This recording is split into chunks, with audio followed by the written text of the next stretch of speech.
Hello, David Zaritsky for the Bond Experience. Welcome back. Well, not too long ago, there was a new trailer that came out for Mission Impossible. The next Mission Impossible, of course, Tom Cruise's amazing series where it just seems like nothing can stop him. But it seems like, if you hear the rumor mill, this is going to be the last Mission Impossible, at least the last one with Tom Cruise. We'll have to see. At least that's what it's teasing, the different copy on the trailer itself. Now, I want to break down the trailer because this is a video that really explores what does this mean, if it means anything for the world of James Bond, for the character of James Bond, for the film series of James Bond. And we've got to roll it back to the trailer because usually these type of things are to spark one thing: interest.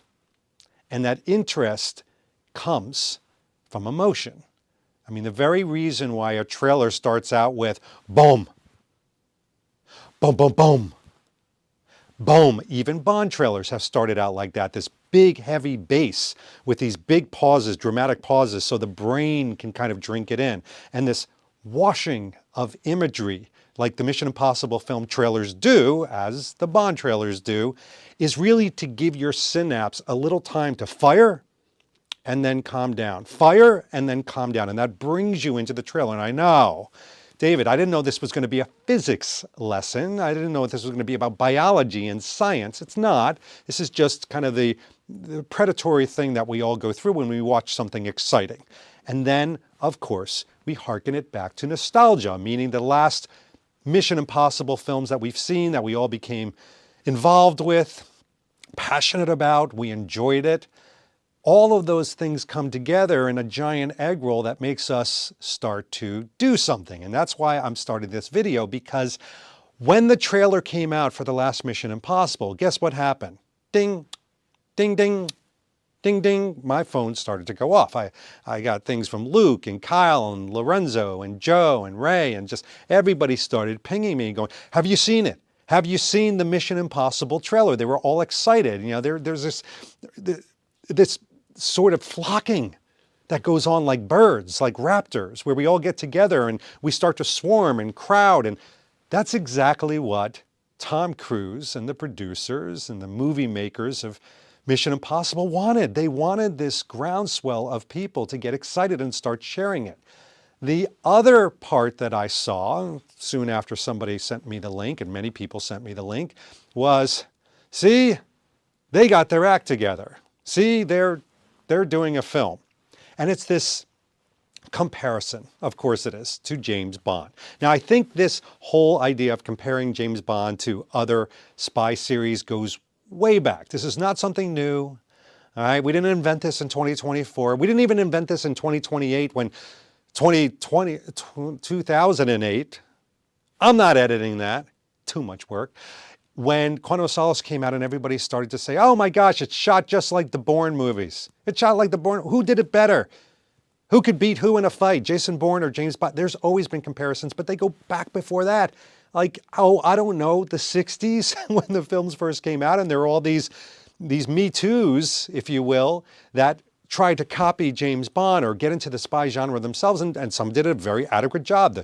Man from U.N.C.L.E., and you've got In Like Flint, and you've got, The Persuaders, you've got all these type of buddy movies and Bond knockoffs and things like that, but everybody made the natural comparison. So Mission Impossible, there of course are going to be comparisons, and there are going to be people who, well, they're going to complain because we've been in this, we'll call it a self-professed drought as Bond fans of not having a movie or movie news. We've been having other things. We've been having celebrations, anniversary celebrations of older movies. We've been having Bond products and merchandise that have come out from previous and older movies, but from something new, something exciting, something that the brain has not experienced before. There I go back to the brain matter. We haven't had anything. So when we see Mission Impossible constantly rolling out new and exciting things with this character, yeah, we get excited and the comparisons come. It's natural. I had one individual who sent me a WhatsApp and they were tisk-tisking, which is hard to say out loud, but easy to put in a comic book. Tisk-tisking Bond fans for being upset and using the Mission Impossible trailer to say, hey, where's Bond? Why can't Bond do this? Why don't we have a Bond movie? Why is Tom Cruise constantly giving us? But I'm gonna counter that. I'm gonna counter that tisk-tisk with a hooray.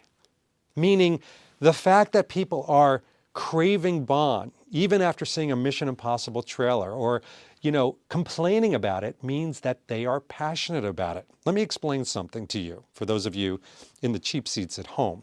If there's one thing I've learned from a psychological standpoint, just being alive for all these years, is that people, when they have a quantum of solace, when they have a quantum of emotion for something, they can get passionate about it. And some people call that toxicity, but I just call it passion. The fact that my friends were blowing up my phone saying, look at this, why can't we have a Bond film like this? Why can't we have a consistency of films like Mission Impossible? I'm like, love it, guy, gal. Keep the Bond flame going. This is not a negative thing. You could see it as a negative thing because people complaining sounds like negativity and toxicity. But can you imagine, stay with me on this, can you imagine if a Mission Impossible trailer came out, or the film premieres, and people didn't make that comparison or didn't talk about Bond at all? Silence is not golden. Sorry, W.C. Fields. Silence is not golden. Silence is deadly. I just compared this analogy to a fart, but silence is deadly. It is deadly because the minute people stop complaining about Bond not being here, the people start to just talk about other series and Bond is not even a whisper. That's a dangerous moment. If I was the marketing gurus at Eon, if I was the PR people that support the Bond IP and franchise and people weren't being passionate about these things and doing videos like this, I would start to get a little nervous. I'd say, you know what, the drums, they have stopped. Now, some of you might say, but isn't this such a pain to Eon? Isn't it such a pain to all of us to hear this negativity as opposed to positivity? But this is what happens. We start off with something negative. We start off by saying, you know something, why us? Why the Tom Cruise fans? Why are they all getting this? And instead, what that does is it's like, you know something, let's create a foundation of hope. Let's do our own events. Let's get together. Let's get together in a community and surround each other with these positive moments that only James Bond can bring. And that leads me to my second part of this Mission Impossible, what does this mean for James Bond moment in this video. There are still incomparable moments between Bond and Ethan Hunt, between the James Bond series and the Mission Impossible series. Now, I love the Mission Impossible series. I do. I love the films. I love this trailer. I think whatever, Tom Cruise is running here and there, wearing great suede leather jackets like this one, I love those moments. Bring them on and bring them heavy. But there is something to James Bond like the nuance. The fact that he is classy. He's a gentleman spy. Now, Ethan Hunt, he can be a gentleman. He's got a good heart of gold, but he's not as fallible as Bond. I love Bond's approach of being an anti-hero. He does some pretty nefarious things. It's not just the villains. Bond, well, he woos women. He uses that charm as a tool, and he uses a lot of tools like guns and weapons and explosives galore. And of course, Bond himself is all about playing the role sometimes of a playboy or an oil magnate or something of a higher class and charm. And because of that, I do believe that Bond himself and Bond the genre has a better veneer than Mission Impossible. Mission Impossible can be a little bit rough and tumble. I mean, that's Tom Cruise's whole personality in this, and he brings it forward, and I love that. But in the world of James Bond, to me, you still don't have a comparison. Now, some people surmise that Mission Impossible's consistency, its steady nature of, can't deny it, Tom Cruise bringing it. He brings the action, he brings the character, and he never fails to put butts in seats and get them excited because he does have a mantra. And his mantra is, I am here. My production company is here. The story is here to entertain the fans of Mission Impossible. Now that's an interesting side effect because as much as I've been defending Bond for almost 11 minutes in the world of Mission Impossible and Bond, here's where the lazy Susan sort of turns. And that is, I do believe that there's something to be learned from the Mission Impossible series. The whole idea that I just talked to you about of these producers, creators, and storytellers think about you in the audience. Are you getting a thrill? Are you biting your nails because you're in suspense? And are you rooting and triumphantly there for the hero? Well, as we know, in some of the Bond films, we don't always get that, right? Some things may fall a little bit short. Sometimes the storyline is because sometimes the Bond creators, they will work a story and do things straddling the mode of audience and sometimes art. Sometimes this is the James Bond movie they want, and this is what we want, and sometimes they come together and sometimes they don't.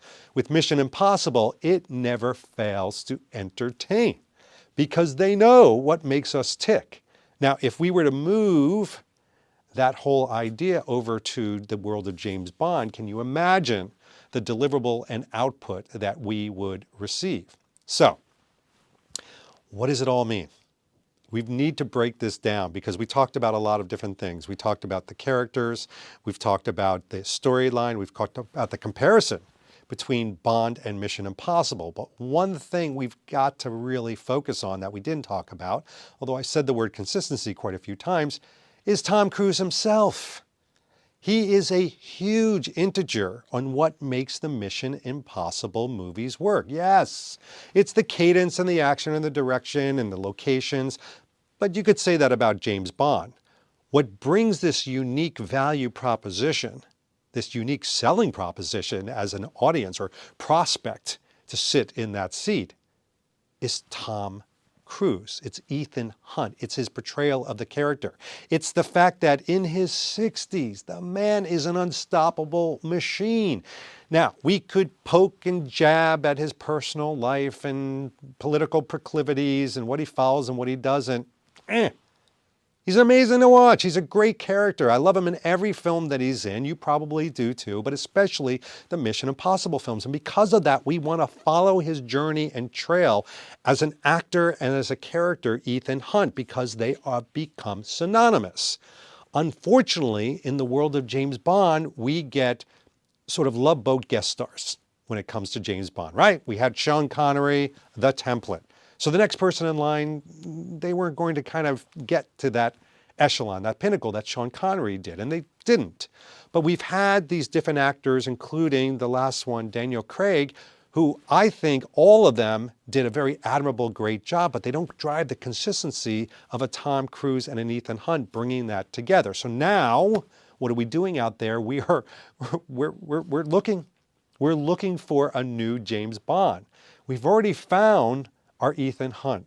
We found our Tom Cruise Mission Impossible person. So that feeling of being very secure in the main character of our story, this person that we're following in a very advantageous way, well, that's not going to be doused. So it's going to be hard until, and here's what can change it, until a new actor is chosen. And you've got a couple things that happen before that, right? You've got to hire writers. You got to write the dang thing. Dang thing, I said. You've got to have a director. You have to have a director and producers that actually choose who the new James Bond is. And then you can roll it forward to see if there's a direct comparison to Ethan Hunt, Tom Cruise, and the new actor. But until we get that consistency, we're a little bit lost.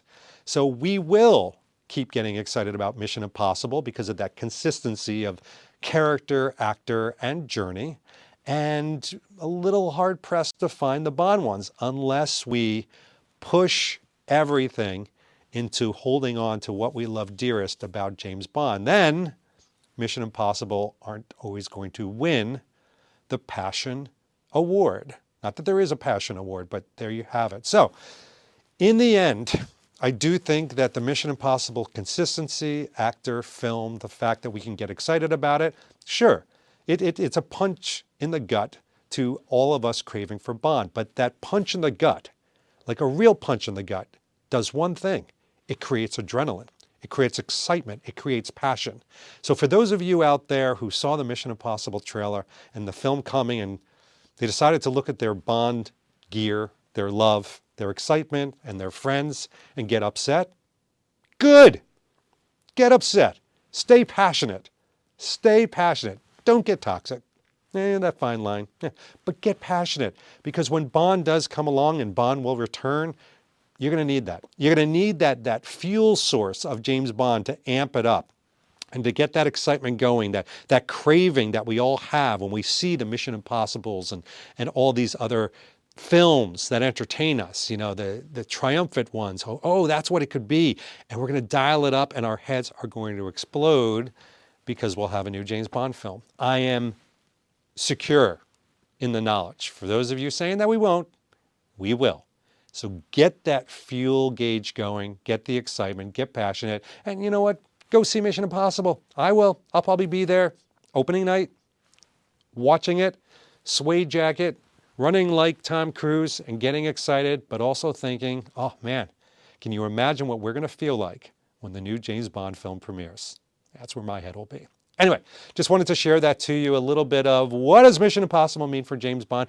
I'd like to hear from you. Yeah, I got some comments below. They're blank, they're open. I want you to fill them. Tell me what you think. What do you think it means? Am I being overly optimistic? Am I being a little pessimistic? Share. Anyway, in the meantime, this has been David Zaritsky for the Bond Experience. We'll see you all real soon. Take care.